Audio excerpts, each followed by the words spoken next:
जय हिंद जय भारत सभी साथियों के लिए। तो आज मैं आपके लिए बुलावा पत्र, जो कि बुलावा पत्र आपका जो एडमिट कार्ड आएगा वो आपके थाने में आएगा और कैसे आएगा उसी की जानकारी आपको बता रहा हूँ, जिसमें क्या क्या आपके डॉक्यूमेंट लगेंगे। ये तो मेरा है, जब मेरा आया था तो किस तरीके से आया था वही सब आपको जानकारी मैं इसमें देने वाला हूँ, कैसा आपका एडमिट कार्ड आने वाला है जो आएगा। देखो ऐसा लिखा रहेगा बुलावा पत्र, इस पर मेरा नाम और रोल नंबर वगैरह लिखे थे, तो मैंने उसको हाईलाइट कर दिया है, छुपा दिया है। तो देखो जो आपका थाना होगा, देखो जैसे मेरा थाना लगता है सदर बाज़ार उत्तर प्रदेश, और इसमें जो मोबाइल नंबर आपका होगा वो मोबाइल नंबर भी लिखा रहेगा, जिससे कि वो आपसे संपर्क कर सकें। इस पे लिखा है। और इस पर देखो क्या लिखा है, ये नॉर्मल चीज़ लिखी है। कृपया अपर पुलिस महानिदेशक स्थापना लखनऊ प्रदेश भर्ती बोर्ड लखनऊ द्वारा आरक्षी को 2018 के चयनित अभ्यर्थी का चयन परिणाम उपलब्ध कराए हुए अवगत कराया गया है कि चयन अभ्यर्थी चरित्र सत्यापन, वही चरित्र सत्यापन और चरित्र शिक्षा और शैक्षिक योग्यता सत्यापन उपयुक्तता के अधीन आरक्षी नागरिक एवं आरक्षी प्रदेश आर्म कांस्टेबली के पदों पर सीधी भर्ती अक्टूबर 2018 अभ्यर्थियों के संबंध में प्रशासन और 2/12/2015 अधिसूचना, वो सब ये सब दिखाया गया। देखो जो अपने काम की बात है वो अपन इधर से कर लेते हैं। जैसे नियम ये लिखा है कि नियम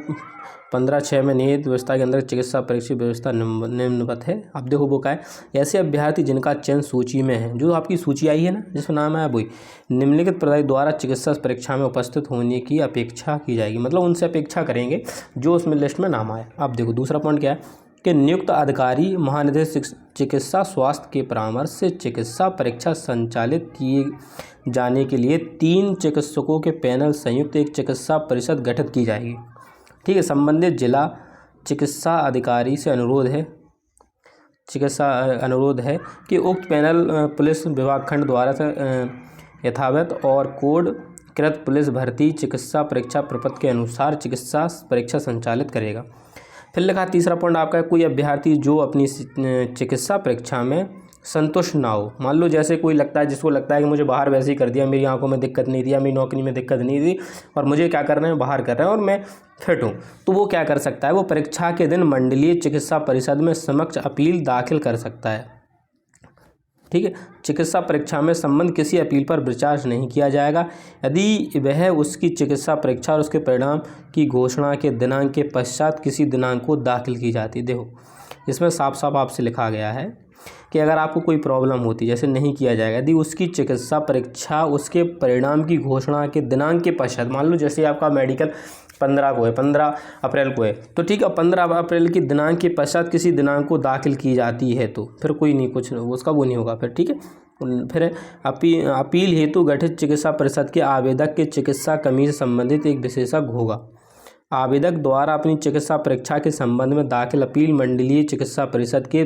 विषय अभ्यर्थी के लिए अंतिम या बाध्यकारी होगा, इसके विरुद्ध कोई अपील ग्रहण नहीं की जाएगी। मतलब जो आपको प्री मेडिकल मिलता है ना, तो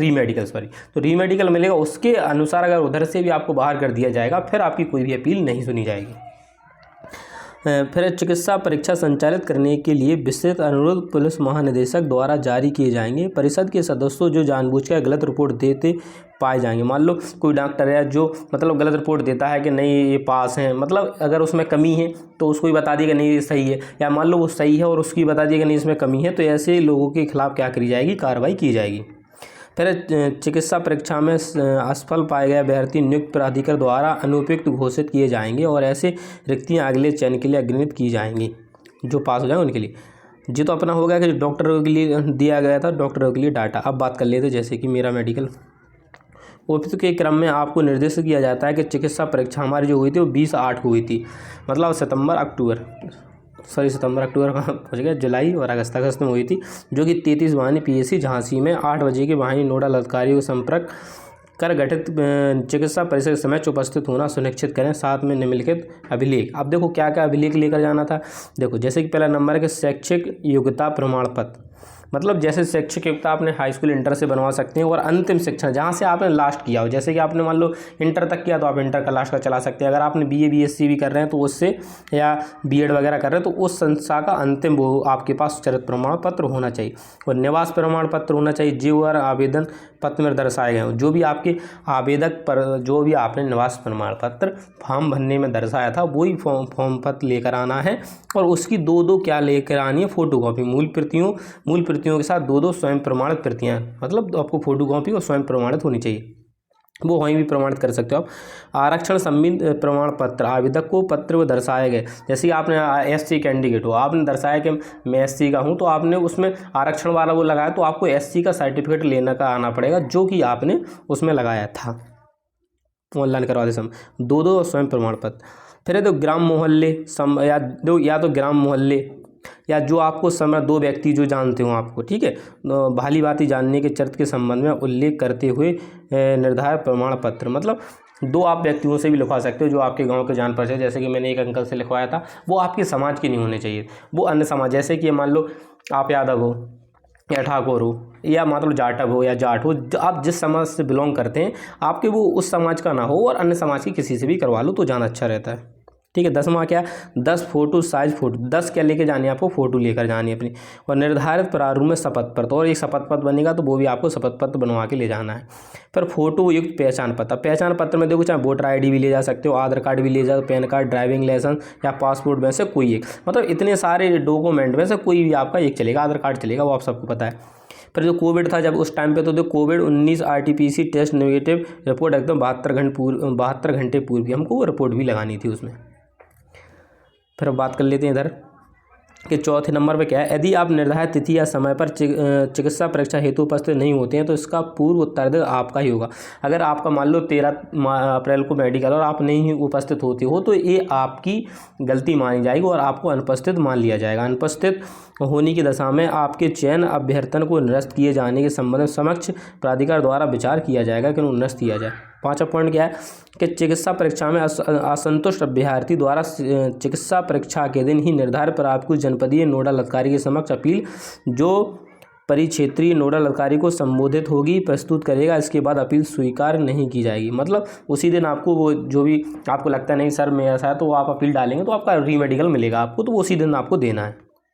6वां पॉइंट कि चिकित्सा परीक्षा हेतु निर्धारित नियमों और प्रतिबंधों को पूर्ण रूप में अनुपालन किया जाएगा। चिकित्सा परीक्षा हेतु आपको कोई यात्रा भत्ता नहीं दिया जाएगा। आप सोचेंगे नहीं मैं तो मेडिकल कराने जा रहा हूँ तो मेरा उसमें नाम भी आएगा तो मुझे भत्ता मतलब भत्ता मिलेगा कि इतना किराया जो होता है वो मिलेगा, ऐसा कुछ नहीं मिलने वाला है।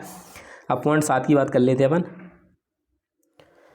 तो पॉइंट 7 यही है कि अभ्यर्थी के विरोध अक्षम्य तथा मेडिकल बोर्ड से प्रभावित करने अथवा निर्धारित प्रक्रिया में बाधा पहुंचाने का प्रक्रिया में आने पर अभ्यर्थी का चयन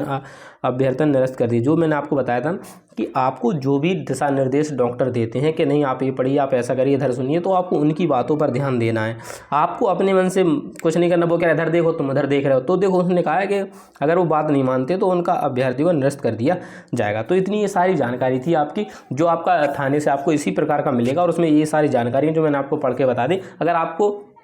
चीज़ें अच्छे समझ में आई, वीडियो आपको अच्छी लगी तो वीडियो को लाइक कर दें और हमारे चैनल को सब्सक्राइब कर दें। और भी कोई जानकारी आप चाहते हो जो चीज़ आपको समझ में नहीं आई उसमें वीडियो के माध्यम से, तो आप मुझे कमेंट करना, मैं उस चीज़ को और बेहतरीन तरीके से और मतलब पारदर्शिता के साथ बताने का प्रयास करूँगा जिससे चीज़ें आपको और अच्छे से समझ में आ सके। मिलता हूँ नेक्स्ट वीडियो, तब तक के लिए जय हिंद, जय भारत, इंकलाब जिंदाबाद।